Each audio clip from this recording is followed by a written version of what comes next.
What is going on, everybody? Welcome back to High School Never Ends, a Pop Punk Dad podcast. I am Wingman Steve. And I'm Chris 183. Hi, Chris. How are you? It's June. It's summer time. Yes. Exciting. It's exciting is what it is. Not just exciting. Summer. It's favorite. It's my favorite day right now. It is. And I'm not exactly sure why, but I'll give you the opportunity to say it. It's You Pick 'em June is what it is. We took, I think we took a year off. We didn't do You Pick 'em June last year, but we're bringing it back. And just to explain to all you folks out there, what the heck is You Pick 'em June? If you don't know, we gave the people the opportunity to nominate different albums that they would like Chris and I to do an album spotlight on, and albums that we haven't done in the past. And so we got a whole bunch of suggestions. We put those through a couple of vigorous rounds of voting, and that was all done by the people through Instagram stories. So if you don't follow us on Instagram, you should probably do that, just so that next time something like this rolls around, you can participate. And the ones that won, we're doing. And Chris, I'll let you intro this album because you're so excited. I am. You sure it wasn't I Pick 'em June? Because I would have picked this one. Well, we did a Chris picks and a Steve picks, but that wasn't a June thing. No. There was a person that voted for this one whose first name was Smishtifer. Oh. Could that have been somebody? Could that have been me? Was that you? No, it wasn't me. It was definitely somebody different. Well, you didn't nominate this one. We have that guy here, but we do. And I did not talk to him before that, but yeah. So, hey, everybody, I like Tom DeLonge. I'm a fan of his and his work in the band that people know as Blink-182. And Tom, at a certain point in time, did another band called Boxcar Racer. And ladies and gentlemen, we've never officially talked about this album on its own on this show. And for You Pick 'em June, we're gonna do that. Boxcar Racer time. Straightforward, right through. We did high level. We did what did we do? We did all of like the side project Blink stuff, right? All smashed up into one. But today, thanks to this gentleman that we're going to be introducing here in just a second, we're actually going to talk about it. So with that said, let me just go ahead and introduce our guest. So this guest has been on the show before in a little bit of a different form. Last time he was on the show, he was answering our questions, and now today he's going to be giving his opinions. So I'm going to not welcome to the show, but welcome back to the show, friend of the show, Ryan. Welcome back to High School Never Ends. Hey, what's going on, guys? Thanks for having me on again. It is great to chat with you. How did you do on that episode? I don't remember. If that's pouring salt in a wound, then I apologize. Ooh, yeah, that was a big stinker. Came in third place. It was probably nerve-wracking. That was season 1, so it was the first time we were doing it. Yeah, and season 2 came on, and of course I knew every answer, and I didn't play, and I'm like, all right, I want to throw my hat in the ring for if season 3 happened. Well, we may do some more Jeopardy later. We may come up with some other fun games. We're going to figure it out. We do like games here, but we also like Blink-182. We like Tom DeLonge, and we like Boxcar Racer. So let me first ask you, again, we started this with an Instagram poll. Hey, what album would you like us to spotlight? And you were the one who suggested Boxcar Racer, which ultimately won. Why did you pick this album? Well, just like Chris was saying, I am a very big Blink-182 fan, and I am also a very big Tom DeLonge fan.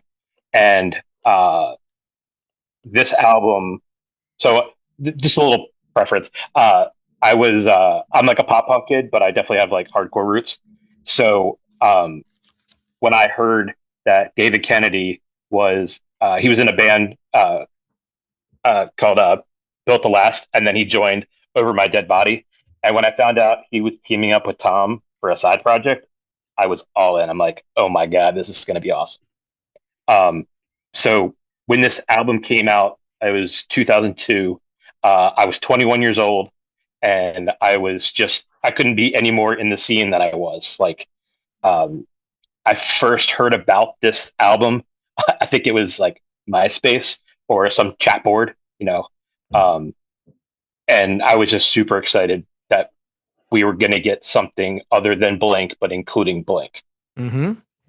And I definitely want to talk about how we first perceived this, but let me take a quick second and just shout out to our Patreons: Ashley, Jason, Sam, Chris W, Nick, Chris P, Punkish Dad's friend, Punkish Dad, Punk Rock Mom, Jeff, Tom, Steve C, Steve Kelly, and Dr. Bernie. Thank you guys for subscribing. And I also wanted to just point out exactly how we got here, right? So you nominated Boxcar Racer. We opened up to our patrons that they could automatically push somebody through to the next round if they wanted to, because they're subscribing to us. So it's a special little perk that we gave them. And Boxcar Racer was automatically moved on to round 2. In the final round, Boxcar Racer went up against Anne Boleyn's Never Take Friendship Personal, As It Is, Never Happy Ever After, Boxcar Racer, and Dashboard Confessional, a Mark Omission of Brandis Scar, which had won the previous round pretty handily. And what ended up happening, guys, was pretty substantial. Boxcar Racer won 48% of that vote, and we had well over 100 votes on all of these polls. So it was very well received. It was kind of a runaway. Anne Boleyn had 27%. Dashboard pulled in 16%, and As It Is 10%. So it was it was an overwhelming majority that wanted us to do Boxcar Racer. So I can't do another Dashboard. I can't do it. Well, luckily you don't have to. It did not win, and we're not doing second places here or at third places. Our fans of the show are the best, Steve. They're the best. You lucked out. So, Chris, let's go back to the late 90s, the early 2000s, 2002. You find out Tom DeLonge has a side project, whether or not you're a fan of David Kennedy. Travis is part of this as well. What did you think back then? Well, at first I was oblivious because I was oblivious to new music coming out. I always depended on people that were around me to tell me stuff about this. So I wasn't deep in the scene, but I really enjoyed the music. And somebody had said, "Hey, did you hear the new Boxcar Racer?" I'm like, "What's that?" They're like, "Yeah, it's Tom." So of course, I was like, "Yeah, no, I haven't, but I need to." And I went out, I bought this album to my, if I remember correct, I have the album. So somehow I bought it, but yeah, I loved it. I think it was everything that I could have possibly wanted at the time. Just like Ryan said, like listening to this, I wanted more Tom. This gave me more Tom. I wanted a harder sound. This gave me a little bit of a harder sound. It wasn't all harder music, but it definitely gave that harder edge in a lot of the tracks. And I love that. And, it also gave a lot of aspects of Blink in some ways. It did have Travis. In some of it actually had Mark on a track, but I'm sure we'll listen. We don't need to go into big detail about everything tied to Blink and Tom and Mark in this time. We will maybe a little bit, but I think my point is more rooted in the fact that this gave me this checked all the different boxes. It gave me all that I wanted at the time, and I was really happy with Boxcar Racer when I got the album. So that's where I was. Yeah, I had I think a different experience, and probably a lack of experience at all, because this came out May 21st, 2002. It was produced by Jerry Finn on MCA Records. It got to number 12 on the Billboard 200. And to me, I was never like not a Tom guy, but I was more of a Mark guy. I always liked Mark and his sound and his songs a little better. And my opinions of Tom have evolved over the years. He's obviously incredibly talented, and everything that he does is actually really good. But I think at the time, I maybe felt like Mark felt. I'm like, what, is this going to take away from Blink? Like, why did Tom do this with everyone in Blink basically except for Mark? And it really wasn't on my radar or something that I wanted to purchase. So I never really got it.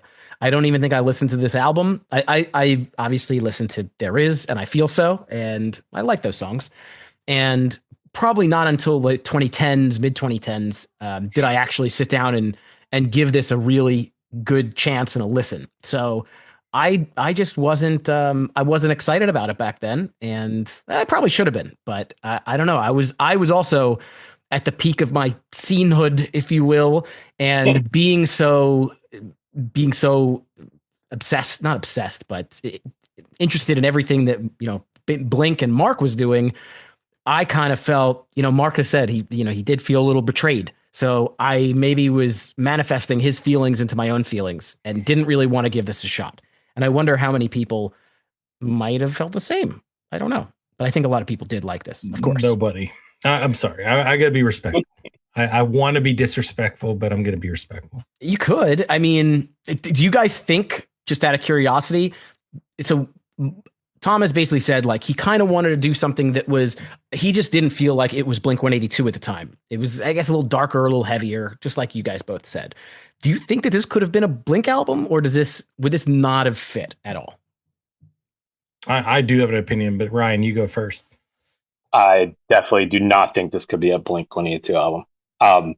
It's funny because back then, in the early 2000s, Blink had like all these brands. It was Atticus, it was Macbeth, it was Famous Sergeant Straps. I had no idea that this would cause a rift in the band. I just thought it was like another brand. We're going to get, I didn't, especially with Mark being on a track, like I'm like, okay, they're just trying this experimental thing. So, fast forward, listen to Mark's book, which is great book. Like I had no idea it caused the rift that it did. And it could have destroyed Blink, but luckily it didn't. Luckily they were able to hang on after this one and come out with another album or two, and then break up, get back together, break up, get back together, so on and so forth. Yeah, even though some may say, well, this was before. Was this before Untitled? Yes, or self-titled. Okay, so a couple things. Number one, to answer your question, I agree with Ryan. Like, no, this could not be a Blink album. I did make the comment that it had Blink components to it. I stand behind that because it does have, sure. Obviously it's Tom DeLonge, right? It's going to be hard to get away from that comparison. Tom DeLonge and Travis Barker. The only reason I say that I don't agree with your line of thinking back then, and of course we're talking about what, 23-year-old Steve, 22-year-old, maybe younger, maybe 21. Let's see. In 2002, I would have been 19. I mean, no, yeah. So even younger, you were a teenager at the time. So maybe I can't fault you fully for the emo response to this, but I had a lot of feelings. Did Mark Hoppus care that I had a falling out in college with my roommate in my sophomore year, and the next year we ended up not rooming together because I couldn't stand the dude? No, he didn't care about that at all. Do I care that he was butthurt over the fact that Tom went out and put his own album together? And yeah, maybe between two people that were close, that sucks. But do I care? No. You know what I care about is the music. I cared about hearing what I wanted to hear. That's what we're consuming. We're not consuming their emotional lifestyle. So I felt that if they put out something that I wanted to hear, I'm definitely going to be into hearing that. I'm understanding that I skew more towards Tom, but it doesn't matter. It's if it was Mark that did this and it was a Mark, boxcar racer, box Mark racer, I don't know. Would I still listen to it? Yeah. I mean, why not? So that's the way that I see it. And then that's the way I kind of saw it back then. I think I was just too sensitive. You were 19 years old. Too sensitive, too much of an emo kid. I felt too many feelings. Chris didn't have any feelings back then. No feelings. Sorry. He's grown into like one or two feelings at this point in time. But you know what? You're definitely not wrong. We think of things in two different ways, but everything you say makes total sense. It's an album. Maybe Mark and Tom do care about your rift with your roommate, and they really would like you to, reconcile that. They don't know this dude. Trust me. They would be on my side. This guy was the worst. But I did care. But I think that there's definitely room for Blink-182 and Mark chatter in this thing. But I don't want to let it consume it, because what we're talking about here is this record, the music on this record, and that was a part of it. But I don't personally need to harp on it. So we can certainly move on and talk about the record itself, unless we have any other kind of general feelings that we want to talk about. Ryan, did you see these guys live? They only went on a tour or two. I did not. Unfortunately, I did not. I live in Baltimore, and back then I was going to any show up and down the East Coast. I've been to countless times to Trocadero, TLA, Electric Factory, and everywhere up and down the East Coast. But they came to DC. There was a old radio station called HFS, and they were doing a HFS Nutcracker, and it was a really weird tour because, I mean, it had New Found Glory in it, which was awesome, but they also had like Coldplay, the Distillers, the Vines, and I honestly don't know why I didn't go, but I'm kind of pissed I didn't. It was a short window to try and see these guys. Kind of same thing if we were to talk about Plus 44, but yep, never caught them. I did see Angels and Airwaves a couple of times, and of course Blink-182 a million times, but not Boxcar Racer. And I think that time has probably passed. Although I guess you can never say never. Did they tour in Western PA or PA at all? They definitely went on a national tour because I watched a music video of them on like Jay Leno, and the intro was, this is some of the guys from Blink-182, and they're about to go on their first national tour. So that's really all I know. I could look it up if you're curious. I tried looking it up, but I just got soapbox derby information. It didn't say. It's the band. I put 2002. It's the band did not perform a standalone headlining show in Pittsburgh that year. Their sole North American headlining tour took place in the fall of 2002, supported by The Used. So that's interesting. Yeah, I have to look into that further. It would have been nice to do this before the show, but that's okay. It's more fun to do during.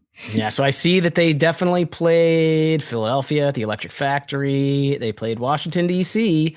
at a place called Nation. I thought 930 Club was the only place there, but oh no, Nation was awesome, but now it is the parking lot of the Washington Nationals. Oh, okay. Well, but it was an awesome venue in the late 90s. Fuck this place. Let's put up a parking lot. I mean, that's a Blink song. But no, I don't see Pittsburgh on here, Chris. Unfortunately, I do not. So I would have never been able to go see a show then.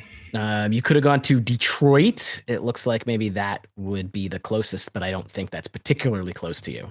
I mean, these days Detroit is definitely doable. Then it seemed like that was 16,000 hours away. I was a kid. Yup. Okay. All right, guys. Oh wait, Cleveland, Ohio. I could have done that. That was their second show ever. Oh man, I depend on you for these things. You didn't tell me. I didn't know you in 2002. We could have figured. We went to the same college. They didn't play Mr. Smalls. They did not. Nope. They were playing like a venue too. Well, I don't think Mr. Smalls was. No, it was there. I'm sorry, it was there in earlier too. I don't know what the exact date was. Maybe but I don't know. But I guess it was there in that time frame. Yeah, I went there in 2005. I saw Silverstein and every time. I forget the other band. That'd be cool to see Silverstein there. But yeah, it was really cool. 2005. My buddy lived in Johnstown, and he was a huge Silverstein fan, so we went to the show. Nice. All right, you guys want to get into this album? Yeah, let's go. Absolutely. I think we should maybe acquiesce to Ryan, who chose this, and let you start out with the first track, I Feel So. Awesome. Thank you for letting me go first. First of all, this record is one of the records that I can listen to from the beginning to end without skips. And this first song coming out, it was just such a statement first track. It comes in strong. It comes in really strong after some quiet strumming, and it just goes back and forth, slow and fast. The pace is great, and it really sets the tone for the rest of the record, in my opinion. Tom's lyrics are just so raw. Like it's almost like he just like ripped the scab off and just let it go. And I love this song, and it kind of like makes you like buckle up for the ride. For sure. Chris? Oh man, we forgot my game. We forgot the game. Which game? What's it here? It's a quick game. Let's just do it real quick. What is the number one single with Spotify streams? What is the number one? I guess this would be my guess. It's either this or There Is. I guess I would go with I Feel So. Okay, that's your guess. Mm-hmm. Ryan, what's your guess? I'm gonna agree with Steven. Probably say I Feel So. I Feel So has 39,638,159 streams. There Is has 67 million. Wow. That's significantly more. Surprised. So, me too. You were only off by what? Was there 40 million? 30 million? Yeah, so a lot of the same things Ryan said with "I Feel So." This is a great track to start this album off with. You got to figure, a lot of Blink fans are picking this up. Okay, Tom DeLonge, let's see. And I think this is a great starting point in that, you're getting something maybe a little bit different. Maybe you don't, but you definitely want something that sounds good. And this is a great intro track for that, especially with all the different things that it likes to do. Blink does those things too. So it's not that abrupt, but it has that soft piano intro. It actually sounds like someone still learning the piano is doing the intro, which has a degree of charm to it, which I liked a lot. And then it has that abrupt transition into the main riff and drums, which I love. I do feel like they do that abrupt the either the just explosion of everything at once, from soft to this several times on this album, and this is the first time, and I really can appreciate that. And there was like actually a minute and 10 in, you get that guitar that kicks in real heavy, and then you get into the lyrics, and I think again that's great. um Also in this song, I really like the way that the lyrics kind of build with a certain semblance of order behind them. So you have, the first chunk of lyrics with really Tom singing and very minimal uh, melodic background behind him. It's very stripped down. That transitions into kind of medium. It has some more musical accompaniments behind it, and then it goes a straight transition into the chorus, which has that a lot, or the explosion of stuff behind them, and gives you a ton of energy. And they repeat that throughout, and I really like that, the way that they kind of layer that in. So song building works here. um Not necessarily a high tempo hit, but I don't think you don't really need that here, because like I said, if I'm buying this album for the reasons I mentioned before, I'm excited, I'm pumped, I love my purchase, and I'm looking forward to seeing what the next song is. So it's a simplistic song, but definitely, that's okay. It's on brand for a lot of what Blink has done, and it continues here. So I was a fan of this track. Steve? Apologies to everyone listening, because I'm going to basically say I don't think I have anything that you guys didn't say, but I'll say it in my own words so that I have something to say. The intro to the song and the album is so cool. The old timey piano for a few bars, into that single strum guitar, into this just dark and brooding song. It just gets harder and harder. Slight pause, then back to it. Then the single strum that start the verses. He's got the just short bursts of lyrics, is the way that I phrased it, and just so much emotion in the chorus. Like I believe that he feels so mad, so angry, so lost, confused again. I mean, it's a fucking great song. It's the perfect way to introduce Boxcar Racer to the world, and it was their first single. It got to number 8 on the modern rock charts, so it did do fairly well commercially. And that's the way they start, with a fucking banger. And that's the way that you do it when you're a new band and you have some familiarity with your name. You just punch people in the face with the first track, and that's what they did in the absolute best of ways. I'd love to know, like, if we ever get a chance to talk to Tom, like, where did this song fall in the song making process for this album? Was this something left over? Was this something that was revised from a Blink session? Was this brand new? Did Jerry Finn have a huge say into this being the number one song? Like, I'd love to know those things someday. These are great questions. I wonder if there's an interview somewhere that maybe talks about it. We can scour the webs afterwards and see. If not, then that gives Tom a great excuse to come on the show. Tom, we'll have you. We'll find the time. All right. Well, I guess I'll go next. All Systems Go. Look, in comparison to I Feel So, I'm not sure that this one really struck me as hard at first. I think it's an okay song with a very strong chorus. The chorus itself, it has an amazing hook to it. The hook and the drums. The drums on this definitely a standout. You can see Travis's work still has not gone on a downhill at all, and it still hasn't today, but just phenomenal there. The melody hits, and Tom still delivers in terms of his lyrical delivery, delivers in terms of his delivery. So everything else, though, I think it's kind of middle of the road. I didn't get into the verse as much, and it doesn't make it a bad song. It's just that I guess I'm coming off of a huge high, and this one didn't connect with me as much as I Feel So did. Yeah, I feel like, especially when I pose that question about like, could this be a Blink album? There are certain songs where you're like, this could be a Blink song. And the beginning of this song, the intro to this song, gives complete vibes of Up All Night. Like when I listen to the first couple bars in this one, I think it sounds just like Up All Night, which is another great song far down the road. So this one, I think maybe could be a Blink song. Chris, you mentioned Travis's drumming is really the standout here. We maybe have some classic Tom UFO talk. The government is lying. The youth won't believe them. The government is lying. The truth is found with reason. I don't know if that's UFOs in particular, but government interference, if you will, is always something he likes to highlight.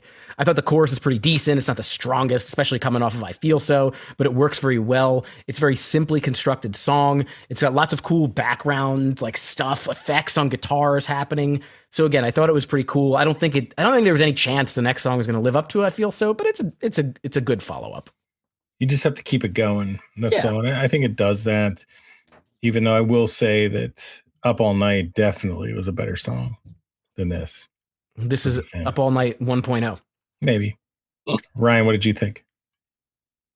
Yeah, I mean, pretty much. I don't have much more to say other than what you guys already said. But like the Steve said, this is Tom being Tom. Of course, he's talking about UFOs. Of course, the government is lying. Like it just kind of like even back then when he mentioned a little bit here, a little bit there, to when he like went full blown. It's just kind of like Tom being Tom.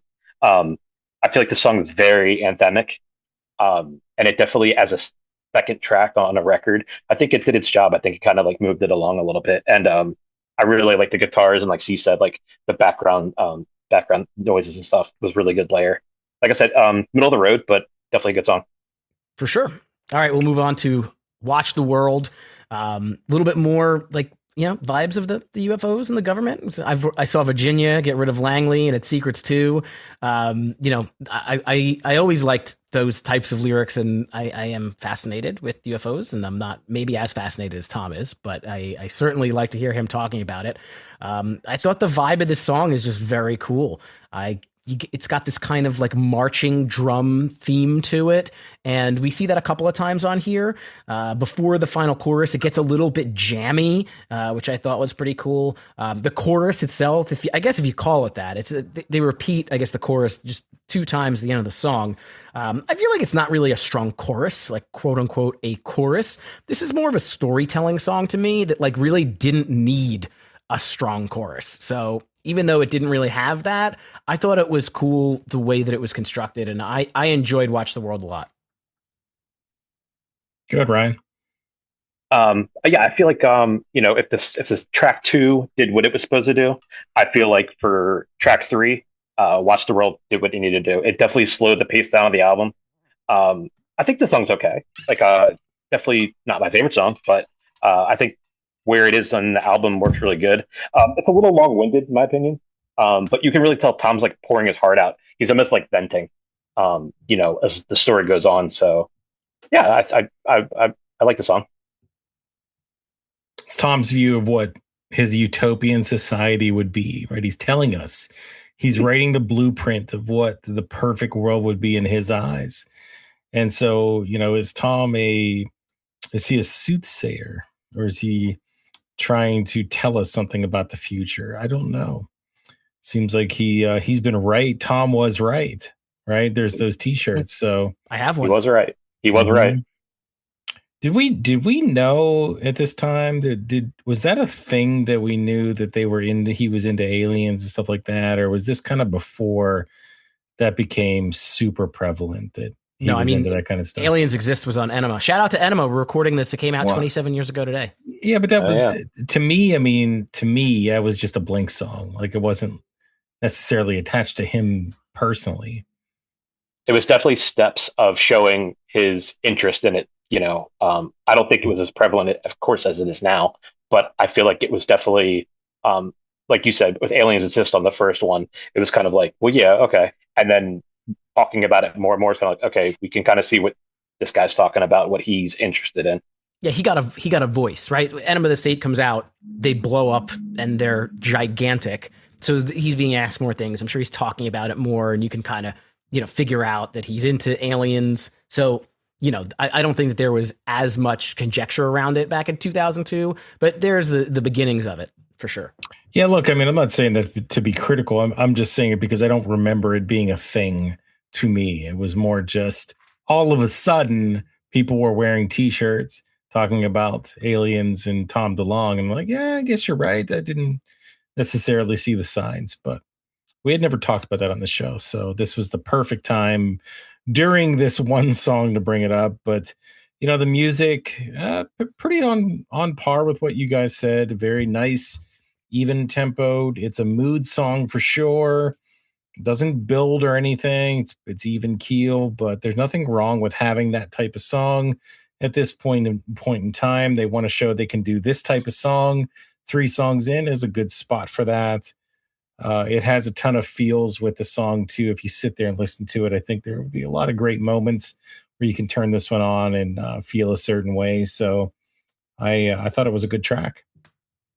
All right, Ryan, you're up to start off. Tiny Voices. Yeah, I love this song. I feel like it has such a catchy chorus. It brings the tone of the record back up. The chuggy guitar riff, especially at the end, I love that. Even the bass line was great too. And fun fact, Tom did all the bass in the recording of the album before they hired the other guy. So it's kind of cool to like hear a good bass line and be like, oh, that's the guitarist doing that cool bass line. I don't know about you guys, but I spent way too long trying to decipher the tiny voices in the background. Do you guys do that? I think that there's a Reddit post about it. I looked it up and I didn't write down what the answers are, but I think it exists somewhere out there. So without me looking it up, I got Tom saying a little skinnier, creepier version of, and I couldn't talk. The guitar kind of went loud at that part. And then you hear Travis saying, let the cat out of the bag. And then Tom go, well, that's what people say. And that's pretty much all I got. I was like, I did, like I said, I didn't do a deep dive. I was just kind of trying to like hear with my 2 different kind of headphones to hear. But I think that was the point. They don't want you to know the whole, it was just kind of background tiny voices. And it probably doesn't make sense anyway. Probably not. Chris, you want to go? It was just a bunch of chatter, in the background. I couldn't. I tried to make it out on my phone. I tried to lift my phone up and listen to it like this, but that wasn't doing it. Didn't do it. No, I just heard a bunch of stuff, and I don't know. Somebody in the shower in the next room ruined my sound. But listen, I mean, I had a couple of reflections on this one. First of all, really trying to figure out like what this song is about. Is it introspective? Tiny voices, it's kind of like, I didn't have anything written down, so maybe I just couldn't necessarily think about, what it is that they were trying to get to here. And I'm looking at the lyrics just to kind of do it live here on the show. So it seems like, they could be talking about himself. I've run myself dry of excellence, 16 long years, inhale the bullshit and whatever I said on Saturday. Each year, one shortfall, tiny voices make things harder. So, I mean, is he talking about critics? Is he talking about all the noise that's around him as an artist? Is he talking about how he can never really live up to the expectations maybe of Blink-182 with doing something different? Is it all of those things combined? Is it none of those things? Definitely some things I thought about. Is there a chance that this is based on a fight with Mark? Maybe. 16 years, inhale the bullshit in, whatever I said on Saturday, whatever, I'll do it all again. 19 marks up walls. Is it marks up or marked up? I think it's. I didn't even pick that up. That's pretty cool. It's probably not. I think, Chris, you hit the nail on the head that it's just introspection, but I was also thinking about it. And I when someone throws that word mark in there, it could be. I mean, I think the 16 years is more. I think that's more of like a hit the head on the nail right there. But Blink had only been a band. Blink started in 1992. This came out in 2002. So Blink's only 10 years old.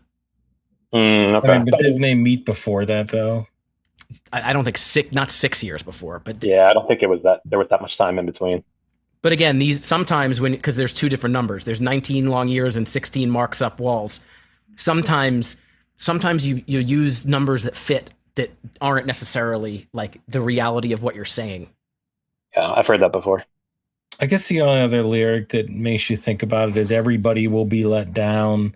That could point to the fact that they're having turmoil, and if they end the band, everybody will be let down because of the end of Blink-182. Or again, it could just go back to what I was saying before about, since he doesn't feel like maybe anything that he puts out that's not Blink-182 will let people down. They're looking for that sound, or maybe none of those things. Again, great questions for Tom specifically, but a lot of cool things to think about with this one. I really wanted to bring that up because I think you could look into these in several different ways. The music itself, I think this was a great song. I think there was so much to like here. I don't need to be repetitive with what was already said, but definitely a lot to think about. It's good music. I think this was definitely one of the better tracks on the album. Yeah, I mean, I said a lot of what I was kind of thinking about is this anything about Mark? But I do think that it's a lot of self-introspection and self-narration throughout. The screechy guitar in that chorus is very, very cool. The verses are soft. The choruses are huge. These little short drum hits. Again, that weird spoken word chatter during the breakdown. It's a very cool song, and I think it fits this record very well. Yes, sir. Is it my turn? Cat Like Thief. Actually, did I start? I think it might be me. Go ahead. Yeah, Cat Like Thief. So, hey, that's not Tom singing. Hey, who's that guy? Hey, that's not Tom. That sounds like a weird version of Tom DeLonge. That's not his voice. And pronounces things even differently than he does. Yeah. Have you guys, if you've been listening to the show High School Never Ends, you know that we did an album recently by the band Rancid. Have you heard of Rancid, Steve? Rancid, yes, Rancid. And how about that Tim Armstrong from that band? That he sounds a lot like the guy on this track. Well, that's because it is the guy on this track. Oh, you tricked me. I know, tricky stuff. I didn't even know that. Isn't it cool that Tom was able to make the hook up there and get Tim Armstrong on a track? Even though, like, it sounded, maybe it's just me, but he sounds like Tim Armstrong for sure. But it still sounds somewhat different, like a little off from if you listen to and Out Come the Wolves. Like, I guess it was just a different time, a different album, different music. I mean, who knows? But it's still really cool to hear the two of them sing together. In some ways, it flows beautifully. In other ways, it feels clunky, but it's not bad in either in either evaluation to me. Like, I think no matter how you look at it, I love the way that it worked together between Tim and Tom.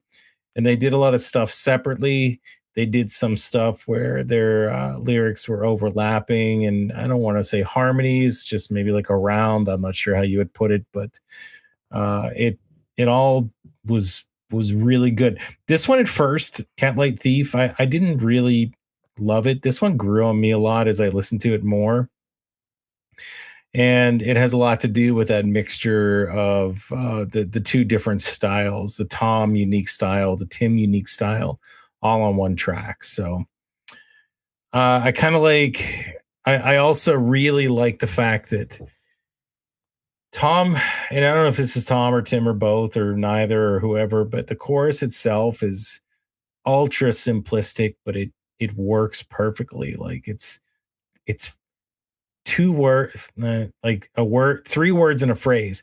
Don't leave her. Like, that's the chorus. And the fact that he was able to draw that out, with music and additional stuff, and them two saying it differently, and Tom saying it over him or Tim saying it over Tom. Like I just think that was great. So songwriting, simplistic. Again, it's on brand. They know Tom knows how to make that work, and he did. And everything else in this is just textbook Tom DeLonge delivery. I don't think there's much more for me to say about that, but I really enjoyed this track. Yeah, I feel like it's a little strange to start a song with a guest vocalist. Like usually you ease them in. I don't love Tim Anderson's voice, to be honest, on this track. However, I will say that the contrast between them somehow does work really well. Overall, I just found this song a little plodding, but without a big payoff. A lot of these songs build to something and have a big payoff at the end. This one just didn't. It was just plodding. And then, did you guys see, if you look it up on Wikipedia, it says that Jordan Pundik is also part of this track. Oh, yeah. I don't, do you, Ryan, where is Jordan Pundik? Do you hear him? He's doing the core. He's doing the please. Yeah, he's like, please don't. That's him. That's okay. I didn't catch that. Yeah, I guess I thought it was Tom, and I was like, I'm a little like baffled right now. Like head blown emoji. I listened to a podcast. I can't remember which one because I listen to so many. But Jordan talked about it and said, "Yeah, I'm the one that does the chorus. I do." He's like, "I didn't contribute much except for just doing the please don't." I'm like, that is Jordan in there. I didn't know that until I heard the podcast. I think I'm going to have to listen again and specifically listen for that because I just didn't hear it. Well, I was laughing in my head because I know how Chris feels about New Found Glory. So when he was giving it up, I'm like, he doesn't know that that's Jordan. He doesn't. He didn't. I still like it. I mean, I look. I'll give credit where credit's due. I thought it sounded great. So hey, if that's Jordan, it's Jordan. But he could have fooled me. I mean, I'm sure there's probably layers of probably all of them, but no, like if you go back and listen, like you can hear it. But why? Like, was there a reason he was in on this? Like he just decided to get all three of them together, and it seems like it's a group. Yeah, very weird how that worked out, and I didn't hear how that went down. Well, I feel like Rancid is probably someone who Tom, with the hardcore roots, like draws influence from or was always a fan of. And then New Found Glory was a band that kind of rose up at the same time as Blink. So I'm sure they were friends. And I saw that they did play together when Boxer Racer was on the road. They did play with New Found Glory. So maybe it's just, same friend group kind of thing. Yeah. Ryan, do you have anything else about this song before we keep going? Yeah. So I'm kind of like on the other side of the spectrum, but like I love this song. I'm a huge Rancid fan. I don't think Tim Armstrong could do any wrong. And I feel like him playing into this, like this song needed to be on this record. Like I don't think Tim Armstrong, well, I don't know if I would say never or couldn't, but I don't think he could do a collab with Blink, but like it fit so good in this. And it's funny because maybe like 3 years down the line, Rancid had their own side band called the Transplants, and this song sounds just like it could be like a B-side to the Transplants, with Travis Barker being the drummer in the Transplants as well. The lyrical layering I just thought was awesome on it. The drum line is just on point, and it's funny because I did some deep diving, and Travis tracked this entire album in one day. Wow, really? Wow. One day, and they said mostly first takes, which is like mind blowing, but it's like that's Travis Barker for you. But I feel like the lyrics, because like I said, I'm a big Rancid guy, so like I love Tim's voice, and I feel like I don't know if he wrote his own part or Tom wrote it and Tim sang it. I don't know, but like I feel like the lyrics are really descriptive. I think maybe some of the most descriptive lyrics in this whole album, in my opinion. But yeah, with Tim and Tom and Jordan, like I'm in. Supposedly Jordan. Allegedly. You should fact check me because it's true. No, you're right. I mean, I saw that he's credited as being part of it. I just my ear didn't pick it up, which is surprised. I'm surprised at myself, but I'll listen again. Here's a quick question: when did it come to pass that Travis Barker was a phenom on the drums? Because he was just a guy in the Aquabats. Did they know at the time, like, hey, this is a superstar in the making, or was that just luck that they brought him in and he ended up being just one of the best. I mean, my guess, it's all conjecture here. My guess is both. I mean, he obviously is incredible. He was incredible when they met him because he was incredible immediately when he joined this band. So he was probably incredible in the Aquabats too, and everything he did previously. So it was probably luck, and they found a superstar. I listened to, I don't know if it was in Mark's book or another podcast, but the story I heard was when they were on Warped Tour, all the Aquabats, they're all straight edge and they didn't drink or do drugs. And Travis got down and he Travis knew. Fucks. Yeah. So he would ride with Blink because all the Blink guys and crew all used to party. So when Scott left the band and Travis filled in, I mean, of course he was a great drummer, but I feel like that was kind of like the beginning of like how he became with them. And I mean, just I didn't know who he was until he joined Blink. I saw the Aquabats, but they're revolving members. I don't even know if I've seen them like twice. I don't even know who the drummer was at that point in the late '90s. But that's the story. Yeah, he would ride in the bus on Warped Tour because the Aquabats didn't party. He did. Okay. All right. I guess it's my turn. And I didn't draw the proper songs for songs I have things to say about, but this one, I listen, I like the drum and the guitar introduction. Another very pretty simply constructed song. It's a verse, chorus, chorus. That's the end. I don't really have a ton of exposition about it, but I did really enjoy the song. At this point, you kind of notice that there's like a little bit of theme kind of with simplicity, right? Some of these song names, I feel so, and there is like some just like kind of very simple concepts. And there are some songs that are those short, like small bursts of lyrics and some that are a little bit more thought out. Just some observations because I didn't have too much more to say about the song. Ryan, what do you got? I love the song. With the way it starts off with the hip hop drum beat, like I loved it. The bass line really cooks in this song. The lyrics, they're just so catchy. I mean, every time I hear this song, an hour later, I'm like, I want her, I need her. Like it just stuck in my head all the time. I love this song, and I feel like the placement in the album is on point. Yeah, I really enjoyed this track too. I really thought that some of the highlights were the guitars at the beginning into Tom just belting out the lyrics of the verse line by line, like he belts them out, and I really like that approach. It's definitely it's melodic, just like Ryan said, very catchy. That's undeniable. So a little bit even on the harder edge.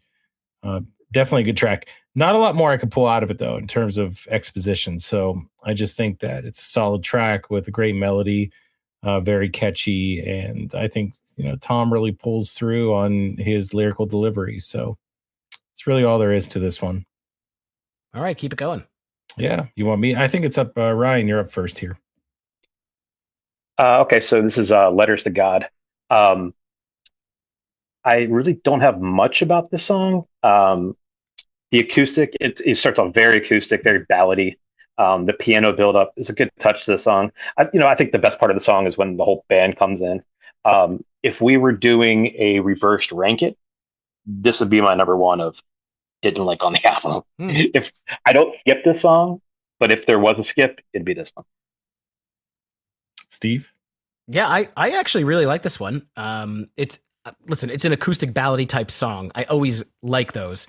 But while you're listening to it, you kind of wonder again, is this going to break into something bigger? And then the piano comes in and it actually gets softer and more dramatic.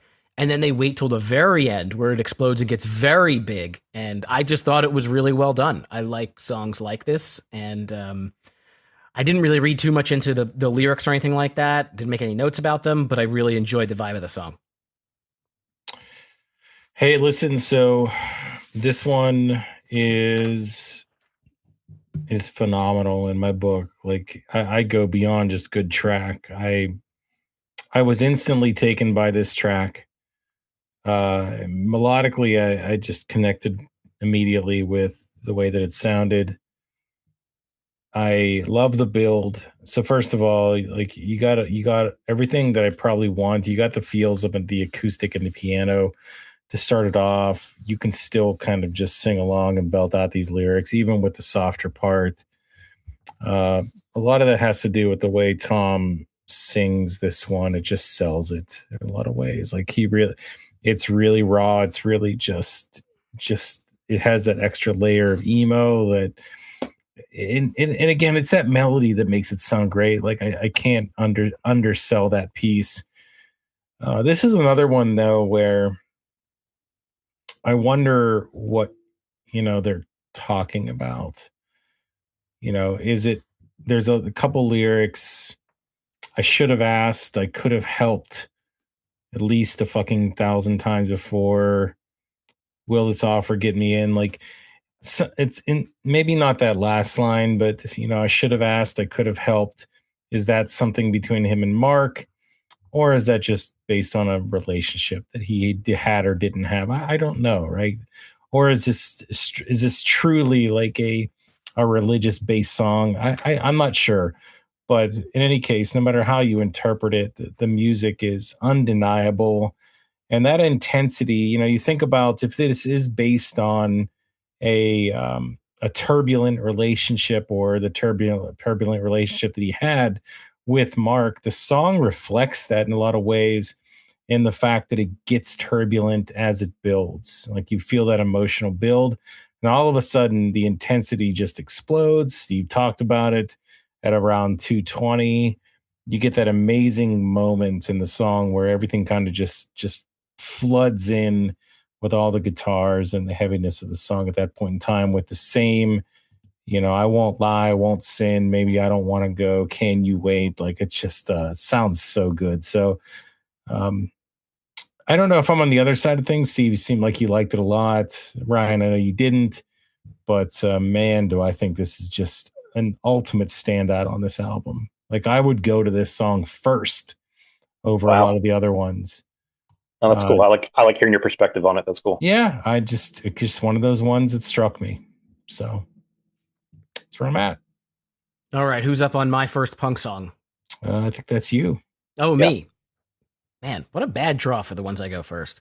We got a minute 4 traditional punk style song that's called My First Punk Song. I mean, listen, this is a tribute to the bands kind of that he grew up listening to probably. I don't really dig the sound of this type of song, but it definitely has some really funny lyrics in it. I mean, the chorus, there's one problem. I got brownies from your mother. It gave me syphilis. I got no dick. Okay. Again, even there's more funny lyrics in there that I could pull out, but the general sound of the song is not really my favorite thing, but I don't mind hearing it. I don't think I would even. What's the point of skipping a minute 4 long song? If I hear him scream, I got no dick 3 times, fuck yeah, then that's worth my 1 minute of time every time I listen to the album. So I'm still in. I guess I just don't remember Tom ever doing a song like this. Like maybe he did earlier, I just missed it. But I actually thoroughly enjoyed this one. I loved hearing Tom do a traditional, just an all out punk song on his album. I mean, it's kind of weird, after you listen to all of the Blink-182, that Tom has a certain way of singing to certain types of musical arrangements, but then you put him in this and it's like shocking, but it works and he carries it. And to me, like, I can't say no to a really good punk song. Depends. I can't listen to like a big block of them all at once, but one that's by itself and includes Tom DeLonge's twang, I can't say no to it. So that's where I'm at on this one. Ryan, you're I absolutely love this song. I hope you get my reference, but if Gorilla Biscuits and Blink-182 had a baby, it was this song. Like I loved, like the lyrics were so Tom, and the speed, and hearing Dave Kennedy play guitar to it, like I loved it, and like the how fast it was, and then at the end, Tom, fuck yeah, like I just loved it, and just kind of like with Cat Like Thief, like this song belongs on this album. Like it couldn't go anywhere else. But I loved it here, and yeah, I love the song. All right, keep it going. Sorrow is yours. Is it Chris's turn or my turn? Ryan, that's you. Is that me? Okay. I think we don't have to keep the same order. This is it's not a rule. Keep order. Hey, Chris, why don't you go with Sorrow so that we can hear up next? Oh my God, I don't have much to say about this one. Listen. My note is just a song. I mean, look, I don't want to make it sound like I didn't like it. Some songs I have just little to say. So I listened to this one a couple times through. I thought it was fine. Nothing really stood out to me. It was just a song. So hopefully you guys have more to say. I don't really. I mean, it was very bassy. It was very chill. There's not a ton of lyrical content here, like at all. I thought it was decent. It was perfectly fine, but again, not a whole lot of conjecture for it. He's saying he's sorry to you, Steve. Please, do you forgive him? Maybe. I thought it was a great pairing of the guitar riff and the bass line. I feel like the piano on the bridge kind of like brought it all together. I feel like I really like the drum fill at the end. It kind of like tied everything in a good knot. But yeah, again, like it was an okay song. Like nothing to write home about. But yeah. Is this an apology to Mark? I don't think so. I don't think he wanted to apologize at this point in time. Yeah, definitely not. Because he definitely was apologizing here. To somebody. Maybe to God. Maybe he's pulling it back to letters to God. Maybe he is. All right. So I started off Sorrow. So now, Ryan, you can do There Is. Oh, this is why he passed to you. He wanted to go this. That's fine. No, that's fine. I should have done that when I was on my go around. Go ahead, All Ryan. good. I got a compromise for you. So I feel like a little added bonus right here. In 2017, I don't know if it was Travis or Tom that tweeted it, but they said that there was an unreleased song by Boxcar and they didn't know if they're going to release it or not. And everyone kept talking about like, oh, let's hear it. We want to hear it. Are they coming out with a new album? Blah, blah, blah. So it never got released. But that song ended up being Terrified on One More Time. Mm-hmm. And I feel like if that song existed then, this is the part of the album where it should drop right here before There Is. After hearing Sorrow end like that, hearing Terrified to go into There Is, I think it'd be the perfect spot. Like I said, just my opinion, but that song is such a Boxcar song. And I feel like it fits perfect with this record. And this is where it should be in that album. If it was, I don't even know if it was written at the time, but it should have been right here. All right. Do you want to go into There Is? No, after you. Oh, wow. Okay. Well, There Is. This one gets me every time, guys. I fucking love it. Unlike the last song, there's a lot of lyrical content here. Again, it has almost that like marching band drum drive to it. The vocals sound so clean. They sound the best on the song on the entire record. The chorus is just it's beautiful. I've talked about some of these songs like getting big or not getting big. This song doesn't ever need to explode. The drums, the guitar, the vocals carrying it the whole way. I'm not necessarily waiting for a payoff here. I don't think I need it, and it functions perfectly as it is. I think as it is. That was another song. There is a fantastic track. That's why I'm glad that I guess this one has more streams, the most streams, but this one only got to number 32 on the modern rock charts. So that's kind of why I thought that I Feel So was more popular. And by the way, the video, you guys know the video? Oh, I was going to talk about it. Go ahead. Go ahead. I'll let you go for it. This video, if you watch the video, if you just listen to the song, and it is a beautiful, great song, but you watch the video to it, it's like it takes on a whole new persona. It's that spotlight in his face in the rain. You're getting flashes of, kids in bedrooms and the camera shaking. Like it's one of my favorite videos. I love the video for the song. So emo. It's like, so emo. Do you know what the best part of them being in the rain is? it's watching Travis hit the drum pad, like the very basic snare drum in the rain, and seeing Splashing, the little the pop-ups of the raindrops. It's 100%. It's the most 2002 emo shit ever. It's so good. Agreed. Does Tom have like I don't remember the video. I do remember it now that you're talking about it, but does Tom have the swoop hair in the front, like the long hair in the front? He's got that. Oh yeah. Okay. Mm-hmm. Oh yeah. And it's got the rain just dripping right down his cheek. Oh my God. That's good. Why can't we bring that back in 2026? Like that's what we need. Isn't this the one also where I'm for it. There's like another guy who's like mirror image represents Tom, and he's like standing outside the window of the girl, and then he gets arrested at the end, right? But it's supposed to be Tom. It's like reflective of him. Yeah. What's he get arrested for? I think he breaks into he bumps into the girl's house, and he goes into he's so madly overtaken with love that he busts into the house, and maybe the dad calls the police or something. Like he doesn't. There's no violence or anything. I think he like sees him through the window, like the dad sees him in front of the house by the window. Guess what? I'm the dad now, and I would call the police if 100%. some guy was standing outside of my house with drums in the rain. Yeah, with that swoopy hair, trying to sleep. Get off my lawn. Playing their guitars and their drums, waking up the entire neighborhood.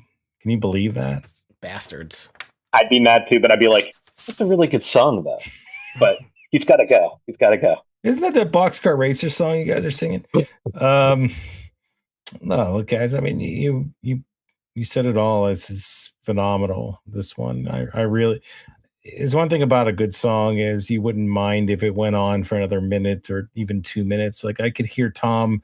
You could add in another verse of him just kind of explaining things more so, or in addition to what he's already explained in this song, which is telling a story of this dude that got arrested. But I could listen to it again. I thought that the cadence and the melody was just so good. I mean, this is one of those all-time just great songs. Blink, Boxcar, doesn't matter. Like I would put this on any playlist. So including a party playlist. I don't care what anybody says. I'd put it on.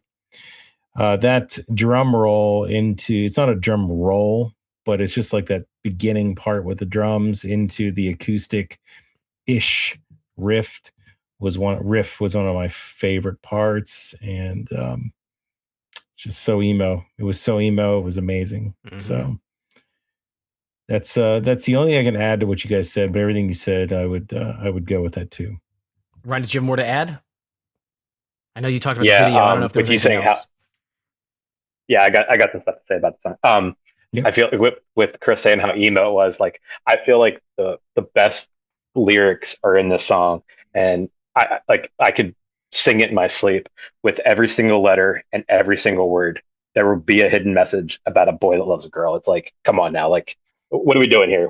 Like, just mic drop, just boom. Like, that second verse is definitely, I feel like, is better than the first verse, but I just love the song. Like, Chris says, I put it on my gym playlist. I put it on my Blink playlist. I put it on my party playlist. Like, it's just one of those songs that you can just enjoy it at different times.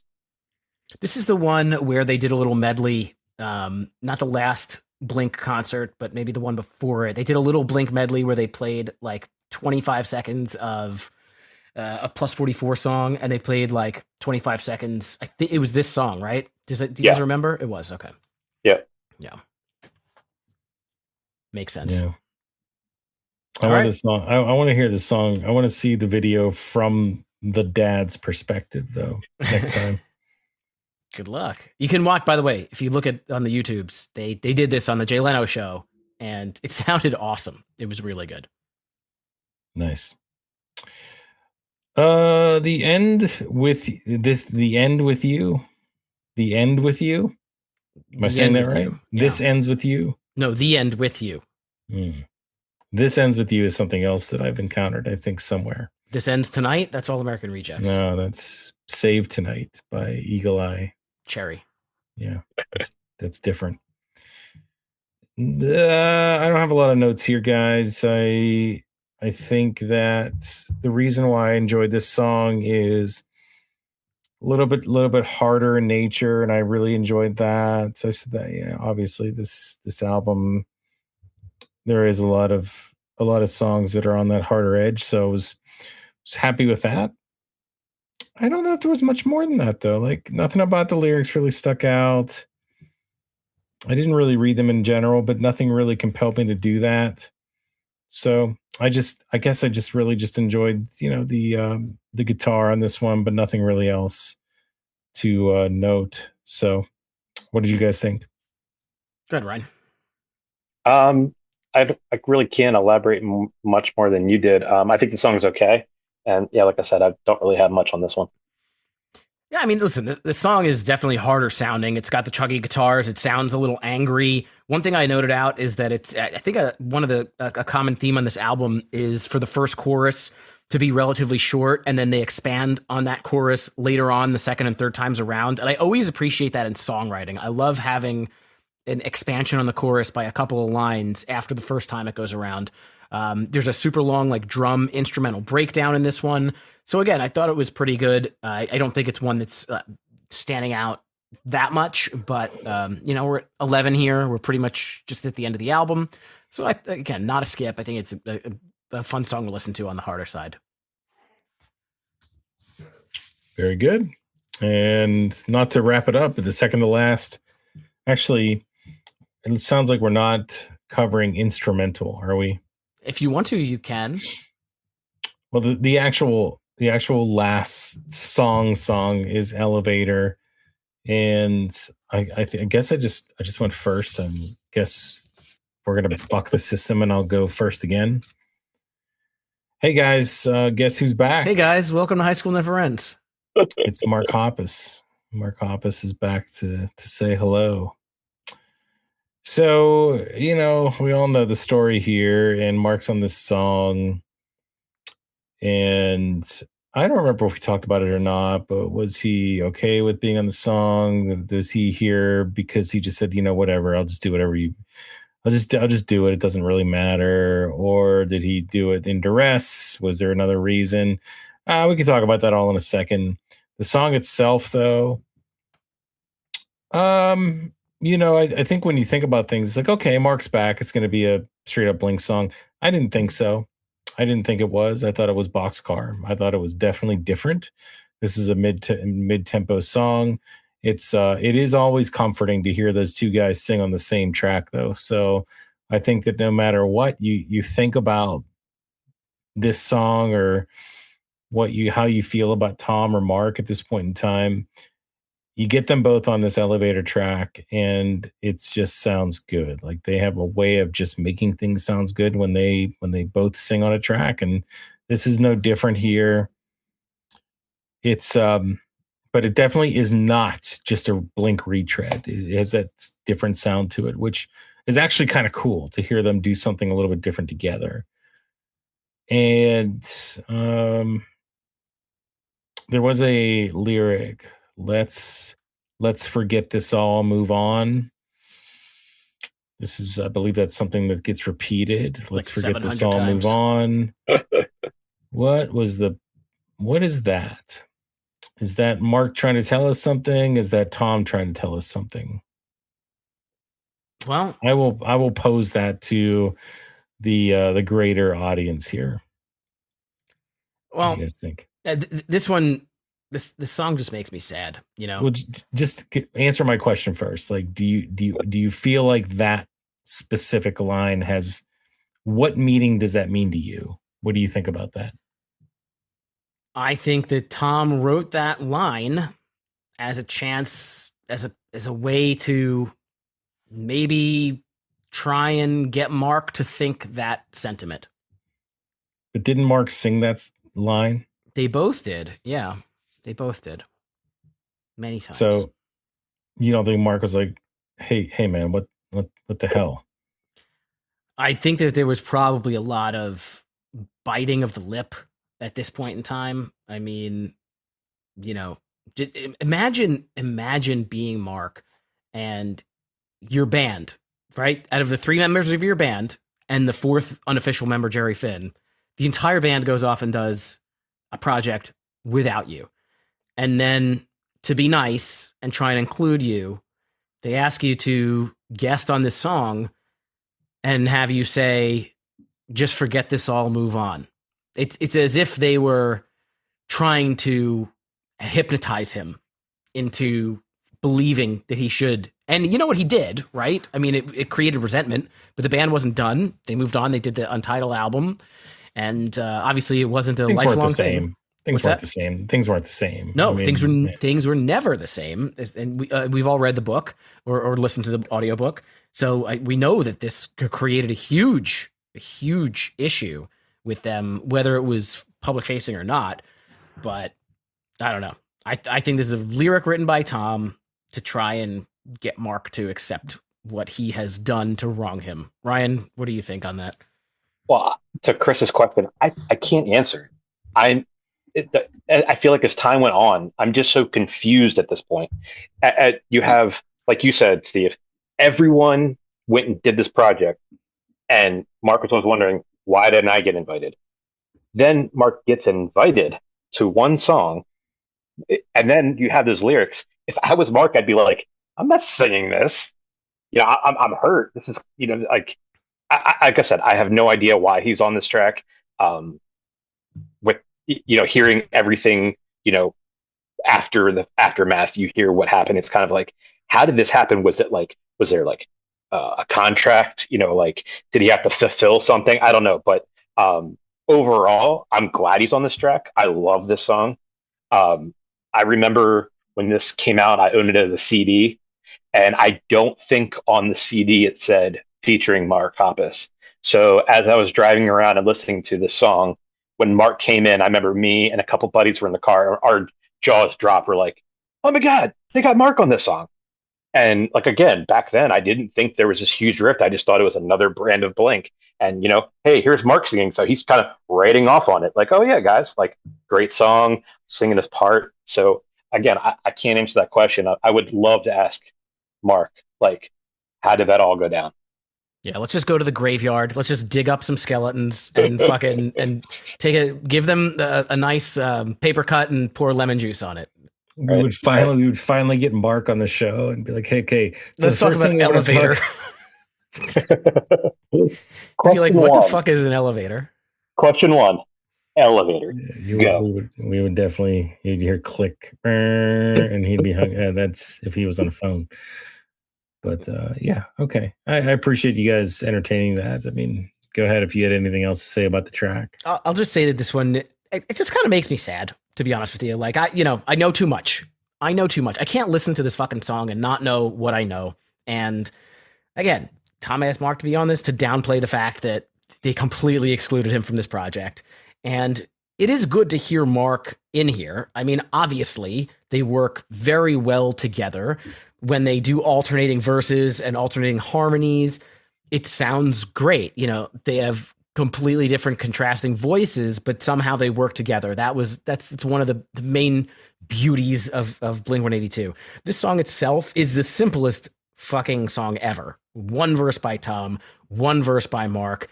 Then let's forget this all, move on 700 times. It seems to me like Tom is trying to apologize without coming out and having that conversation and saying, "I'm sorry." And that's just what it seems like to me. Again, know too much about Blink, care too much about Blink. So that's it.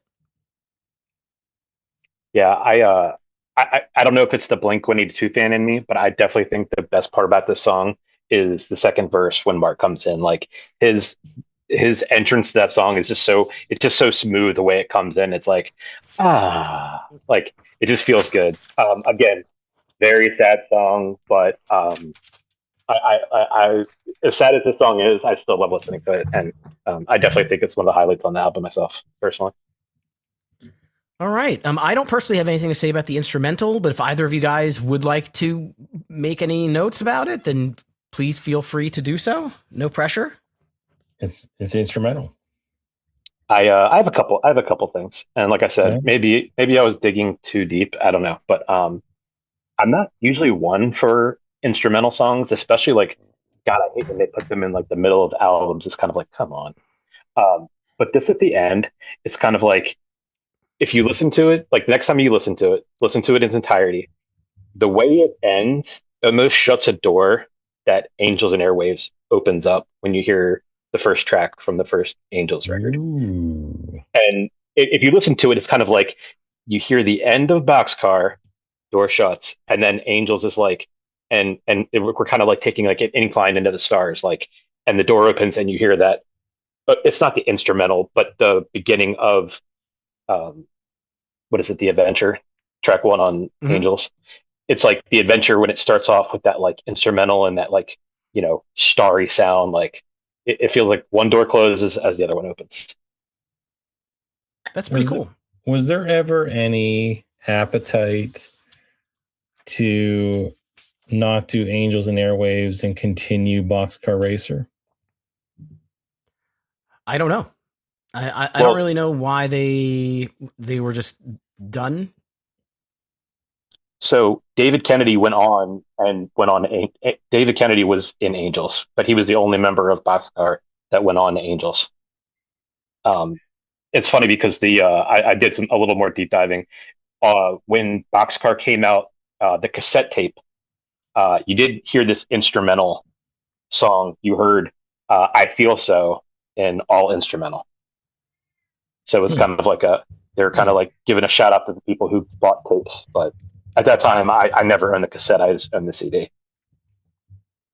But I like this version better than hearing like a "Feel So" instrumental personally.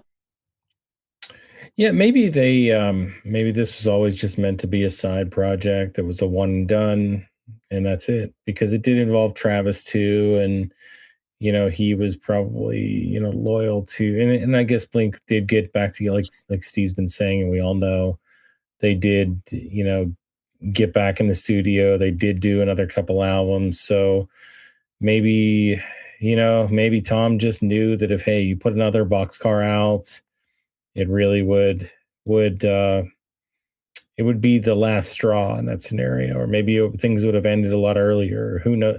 I don't know if he cared. I mean, maybe here's what we don't know. And, there's been a lot of books and a lot of stuff that's been said, but, behind closed doors, I guess you really don't know anything. And this is based on nothing. But how do we know that, Tom didn't let Mark know, like, hey, this is why I did it. And, I really would hope that you would understand, why I went in that direction. Maybe I didn't do it in the right way. Maybe I didn't approach things in the best way possible, but I felt it was the best thing for me. And, I see it from your perspective, but I still, wanted to explore something different. And I didn't think you wanted to be a part of that. How do we know he didn't say it? How do we know Mark just didn't take it the wrong way? We don't know, I guess. Let me read something off of the very credible Wikipedia from this album here. Oh my God. As Tom DeLonge became aware of the project's expanding scope and direction, Hoppus perceived it as deliberately deceitful and grew increasingly upset. In private, DeLonge tried to reassure Hoppus that the project had merely grown beyond his intentions and that it was not meant to alienate him, but it did nonetheless stand in direct tension with their primary band.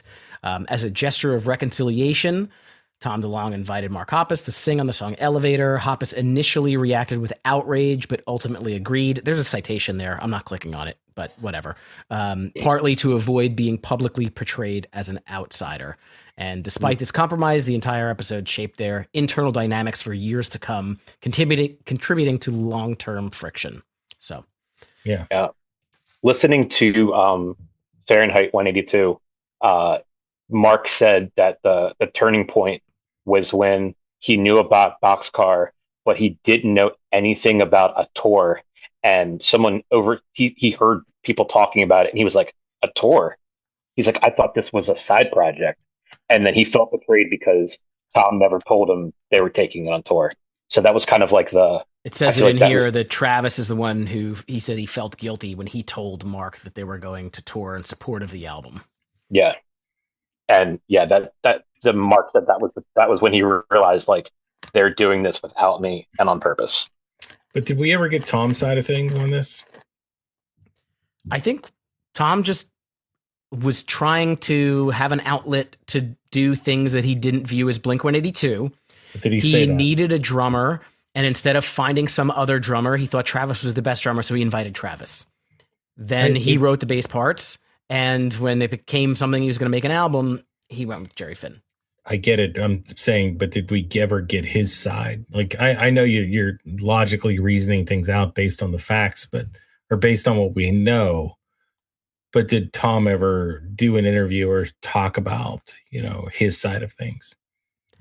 I can't reference something, but I'm sure that there's got to be some chat about it somewhere. Yeah, I don't think we ever got an official side from Tom, but Tom's never argued anything that Mark said, and them getting back together and talking about their differences. And I feel like, if Tom was like, that's not how that went down, you would have heard that. And I feel like Mark saying it as publicly as he did, I feel like Tom is just kind of like, it was almost like co-signing without co-signing, if you know what I mean, like letting it go unsaid. That's, my personal take. Yeah. But. Or Mark's just really emotional, and Tom knows that if he would bring that up again, it would cause another rift. And so it's just easier to leave it alone. Yeah, that's true.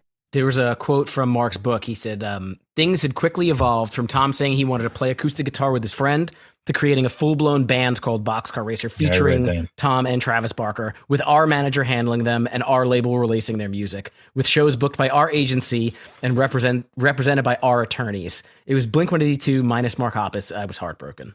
Mm-hmm. Yep. Sad. I knew we'd have more Blink-182 chatter in here. Oh, of course. I think Mark ended up good to go. I mean, obviously, I'm not factoring in health issues aside, of course. Talking about professionally, I think he ended up okay. Dude, Mark is rich. Tom is rich. Travis is rich. And you know what? This bullshit that happened back in 2002 and caused the band to break up and get back together a couple of times, it ultimately just shaped everything that we got afterwards. So, we're along for the ride. We're these nerdy pop punk kids that we hang out with normal people and start talking about the lore of Blink-182. Bands break up all the time. Yeah. Right? All kinds of bands. They break up, get back together. It happens all the time. And this led to, for Untitled, and then the breakup, it led to Neighborhoods. It led to them totally getting back to breaking up again, coming back together. And now we have the best version of all of them. I truly believe that. So I think it's just part of the lore. Mm-hmm. Mm-hmm. If we're going down this avenue, and like I said, if we're going too long, let me know. But I don't think we can talk about Boxcar Racer without addressing the elephant in the room, which is plus 44. What are your takes on plus 44? I loved plus 44. I bought that record. I enjoy that record so much, but respectfully, I don't think it's an elephant in the room, because Mark didn't do that until Blink-182 was done, dissolved. When Blink-182 was done, then he's like, what am I going to do? Tom went to Angels and Airwaves and did his thing there, and he hung out with Travis and did plus 44. I don't know if that answers your question. Yeah, no, I tried so hard to get into it, and I just couldn't. Even the single, I'm like, I don't know why, it just never appealed to me.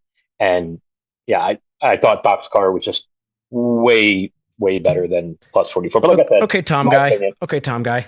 No, but but he's right. He's right. It's not very good. It's okay. It's okay. Okay, Tom guy. Mid. They say mid. That's what it is. Mid. And it. I don't think he was asking you to defend Mark Hoppus any further. I think he was just saying about the album itself. Yeah, no. I genuinely enjoyed it. I felt like it was probably closer to kind of that classic Blink, but missing Tom. Then Boxcar. Boxcar was slightly different. Like, you can tell. Plus 44 was like, what does Blink-182 do without a Tom DeLonge? And I thought it was great. Is it better than any Blink-182 album? No, it's not. But I enjoyed it for what it was. I think that album has a handful of really good songs. They have the one song that's called No It Isn't. He named it No It Isn't because for when everybody asks him, is this song about Tom? The answer is no, it isn't. But yeah, it definitely is.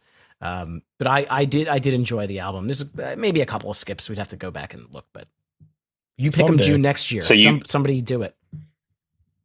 So you like plus 44 better than Boxcar, in your opinion?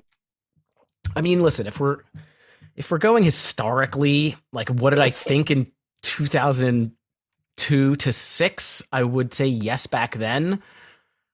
Take all the emo out of it though, like just the album for album. Like take all the emotional ties to Mark Hoppus out of it. Objectively now, I gotta give it a 50-50. I gotta give it. They're both really good, and I'm not gonna say I like one better than the other. This Boxcar Racer album is very, very good, and it wasn't a Blink-182 album. It was something that was different. It's got some elements in it, and I think the Plus 44 record is very, very good as well. So I'm not gonna give an edge to either. Sorry. No answer. No, like I said, there's no right or wrong answer. I was just curious. So your opinion. Yeah, no, there's a right answer, and there is, hey, Tom let Mark on his track. Mark didn't let Tom on a track, so that wasn't very nice. Well, shit was bad by that point. Shit was still trying to be cool. Yeah, that was like that was like a year. I think Plus 44 was like a year after Boxcar. I think. How fucking crazy that in the midst of all this, they make the Untitled record, which is arguably their best record. My opinion, probably their best. 100% agree. 100% agree. Maybe you need controversy to make great art. I don't know, but insane to know that this all this shit went down, and then they're still going to go do that afterwards. Yeah, that's crazy. We could have this conversation every single month of every week and still be okay with it. So we haven't really. We've talked about like all the Blink stuff so much. Like we don't really have a whole lot to talk about now because there's nothing new coming up just yet. So this is nice. This is haven't refreshing. Talked about this in a while. I mean, to be fair, like it's been some time. So since One More Time came out, we don't really have much to say. Right. So we get to talk about it until we talk about one of these other side project albums or whatever EPs down the road. Who knows? But Simple Creatures. We got so far away from our analysis. We got to get back to it, guys. We did not do Rankin' It, and we have to do Rankin' It. We can't forget about that. So for everybody out there that does not know and doesn't understand what Rankin' It would be, which you probably have some kind of idea, we're going to rank our top 3 favorite songs from the album Boxcar Racer in order 3, 2, 1, no honorable mentions. So we always start with our guests. So Ryan, the floor is yours. Your top 3 tracks from this album. This was so hard to do. I love this album so much. So I finally decided on it after going back and forth like 100 times.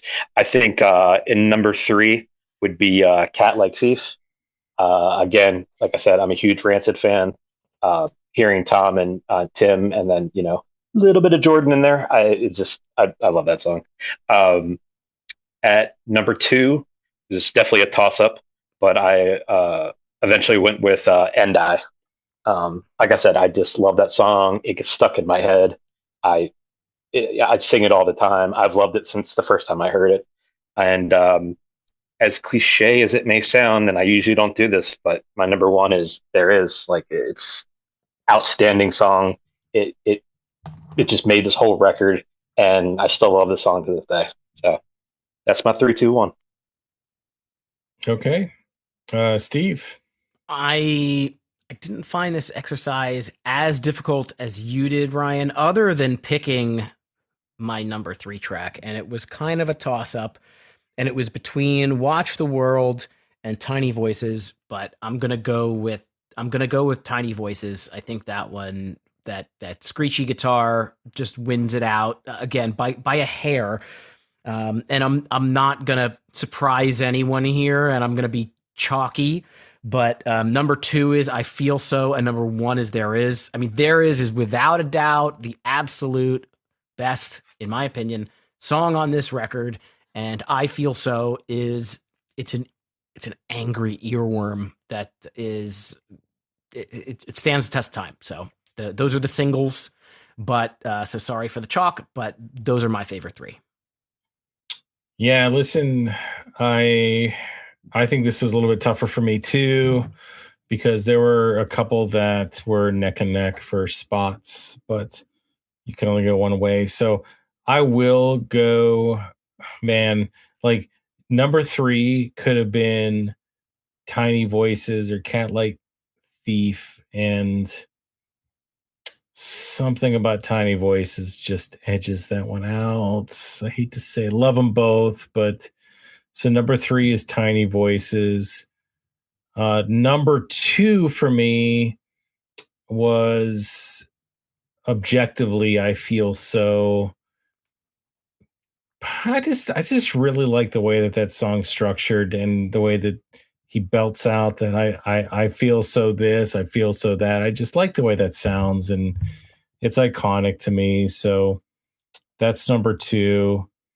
Even though I probably could have went There Is and I Feel So, like those two to me like were neck and neck for that second spot, but I Feel So edged out There Is by a very slim margin as well. But then definitively number 1, and I know it's a surprise to a lot of people and to you guys even on this show, but Letters to God was the one that I just felt was the standout, the most underrated song on this album, and it just sounded the best to me in every single way. So Letters to God was the one, and that's my number 1. It's a great song. It's a classic Chris 183 move to go back and forth between number 2, but the loser is not number 3. It's left off completely. but that kind of counts as maybe an honorable mention. I don't know. When you were going through that song and I heard you and saw your conviction, I was like, this is his number 1 song. Yeah. Like, I could just tell by the way you were talking about it and how you connected to it. I was like, 100%, this is going to be his number 1. It's hard not to give that away. If you went with There Is, then we would have had the exact same top 3. I know. Do you want to alter it? No. Be samesies? No, sir. Okay. Well, Ryan, you nominated Boxcar Racer's self-titled album, and it went through the gauntlet of voting, and the people out there chose it. Thank you so much for nominating this record. It was great to have a Blink and a Blink side project conversation, and it was great to chat with you again. Anything you want people to follow you or plug or anything like that?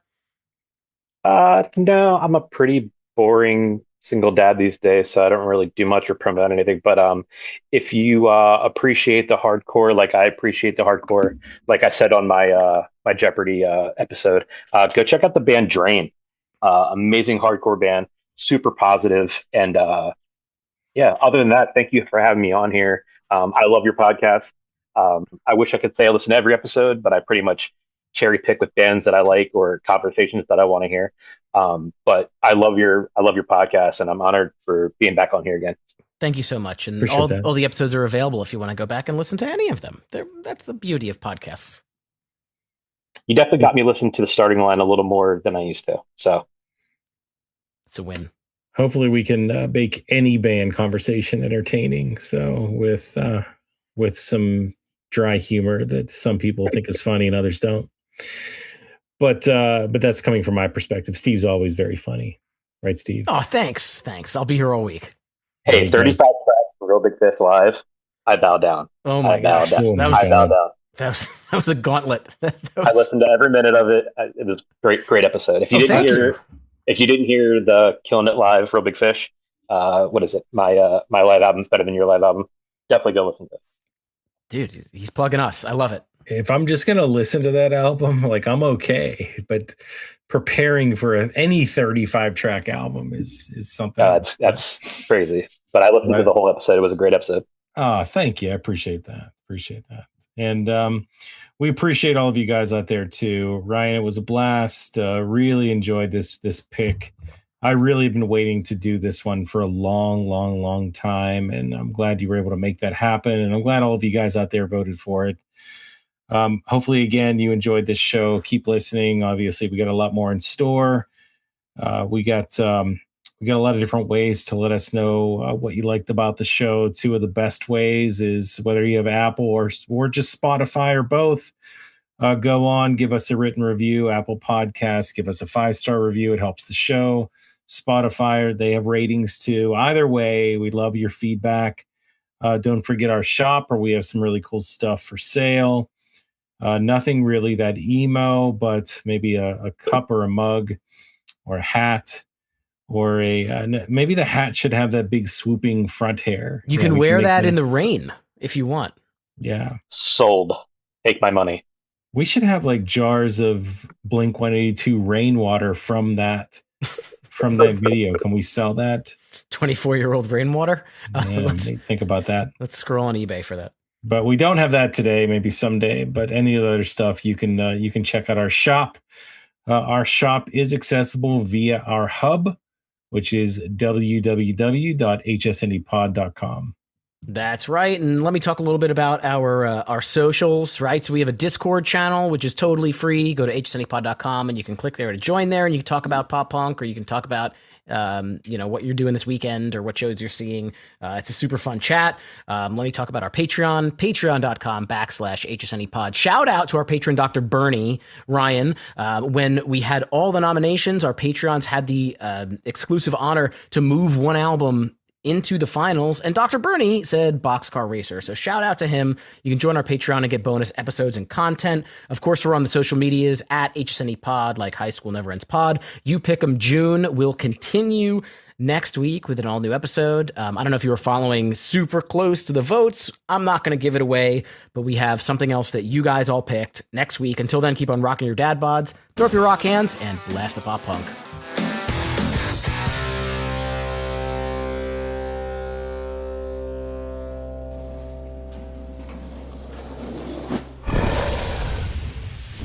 Dragon Wagon.